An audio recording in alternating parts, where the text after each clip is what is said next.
राजा और भिखारी की कहानी। एक समय की बात है, किसी गांव में एक भिखारी रहता था। खाने की तलब में वह हर दिन घने जंगल को पार करके किसी न किसी के घर भिक्षा लेने जाया करता था। आज भी इसी तरह वह भिक्षा लेकर अपने घर की तरफ आ रहा था, लेकिन वह आज बहुत खुश था। उसने फटे हुए जूते भी पहने हुए थे। वह खुशी में गुनगुनाते हुए जंगल के रास्ते अपने घर को लौट रहा था। उसी जंगल में एक राजा भी था, जो अपने हालात से दुखी था और महल से भागकर वहां आराम कर रहा था। तभी राजा की नज़र उस भिखारी पर पड़ी। भिखारी को इतना खुश देखकर वह सोचने लगा कि इस इंसान के पास कुछ नहीं है। फटे हुए कपड़े व पैरों में फटे हुए जूते होने के बावजूद भी यह कितना खुश है। और एक मैं हूँ जो दिन रात एक करके अपनी प्रजा और परिवार वालों की सेवा करता हूँ, लेकिन इसके बाद भी वो लोग खुश नहीं होते हैं। उन सभी को सिर्फ मेरी राजगद्दी चाहिए और इसके लिए वे मुझे मरवाने का षड्यंत्र भी रचते हैं। दरअसल राजा ने एक दिन अपने महल में कुछ पहरेदारों को बात करते हुए सुन लिया था। वे आपस में बात कर रहे थे कि जैसे ही यह राजा मर जाएगा, उनके रास्ते का कांटा साफ हो जाएगा। वही राजा की पत्नी बहुत पहले ही उसे व राजमहल को छोड़कर जा चुकी थी। राजा को कोई पुत्र भी नहीं था, इस वजह से उसके पास अपना कोई उत्तराधिकारी भी नहीं था। जिस दिन से राजा ने अपने खिलाफ इस षड्यंत्र के बारे में सुना, तब से वह बहुत ही सावधान रहने लगा। इतना ही नहीं, एक दिन राजा के खाने में उसके भाई ने जहर मिलवा दिया था, जिसके बारे में राजा को भनक भी नहीं थी। वो तो राजा जब खाने बैठा तो अचानक एक बिल्ली ने आकर वो खाना खा लिया और कुछ ही देर बाद वो बिल्ली वहीं मर गई। इस घटना के बाद से राजा अपने खिलाफ हो रहे षड्यंत्र के प्रति बेहद सतर्क हो गया था। उसने अपने भाई से कहा कि उसके मरने के बाद वो ही राजा बनेगा, इसलिए उसे राज्य की सारी जानकारी रखनी चाहिए।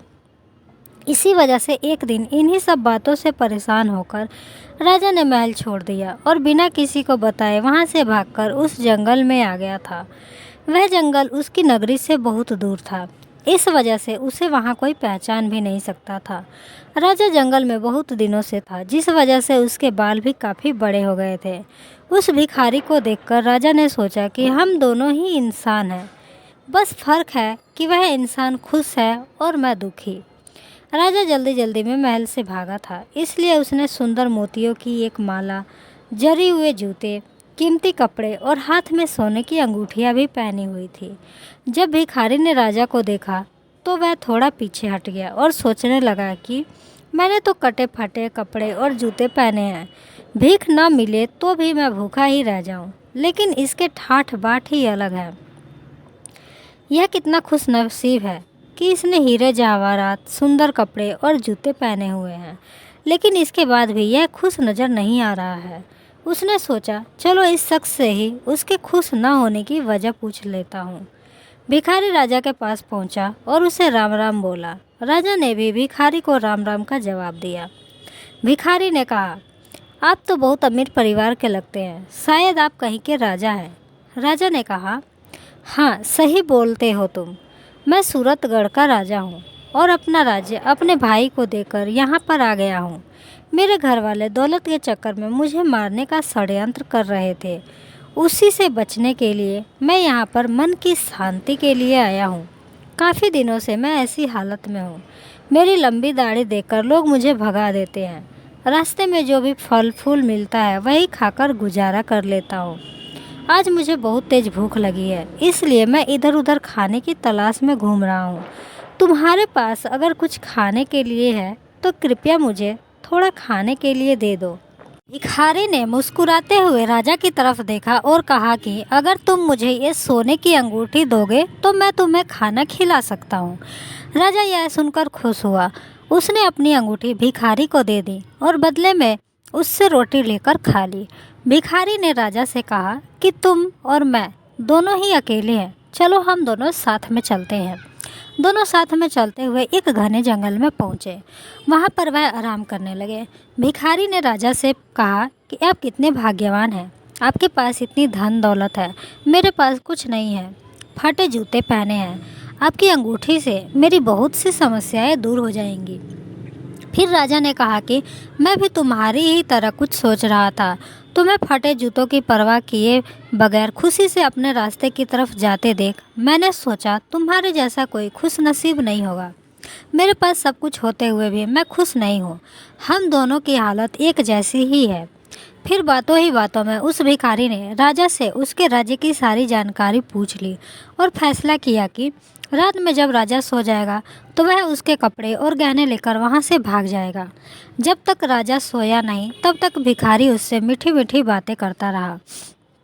रात को उसने राजा को खाने में बेहोशी की दवाई मिलाकर खिला दी।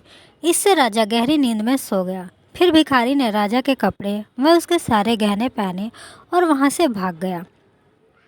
राजा सोते ही रह गया, लेकिन रास्ते में उसे कुछ चोरों ने देख लिया। उन्होंने उसे राजा समझकर पकड़ लिया और उसके सारे कपड़े और गहने छीन लिए। अब भिखारी के पास सिर्फ धोती ही बची थी। चोरों ने सब कुछ लूटने के बाद उसे एक पेड़ से बांध दिया और उससे पूछने लगे कि वो कहाँ का राजा है। अगर नहीं बताओगे तो तुम्हें मारकर कहीं फेंक देंगे। भिखारी ने चोरों से कहा कि वह राजा नहीं है। मैंने अपनी लालच की वजह से एक राजा के सारे कपड़े और गहने चोरी करके पहन लिए थे। वह राजा अपने जीवन से दुखी है और जंगल में खाने के लिए भटक रहा है। चोरों ने उसे बोला कि वह नाटक कर रहा है। उन्होंने फिर से उसे पूछा कि तुम कहाँ के राजा हो। भिखारी ने चोरों को बताया कि वह राजा राय प्रताप है, जो सूरतगढ़ का राजा है। उसका भाई राय बहादुर उसके राज्य का मंत्री है। वह अभी जंगल में आराम कर रहा है। लेकिन चोरों ने उसकी बात पर भरोसा नहीं किया।